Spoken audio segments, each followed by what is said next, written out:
good structure turns aerodynamic forces into distributed loads. Design it well, and the airplane flies safe, light, and efficiently.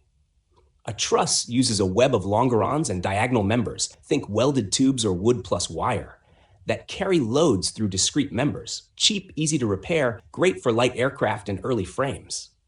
Monocoque is single shell. The outer skin does the heavy lifting. It's sleek and simple, but gets heavy if you try to scale it up. Semi-monocoque mixes skin's internal members, stringers, frames, bulkheads, so the skin and skeleton share loads, the best trade-off for modern passenger and transport aircraft. Stressed skin and composite sandwich both use thin skins carrying loads with honeycomb or foam cores in composites to save weight and smooth aerodynamics, widely used in modern airframes and UAVs.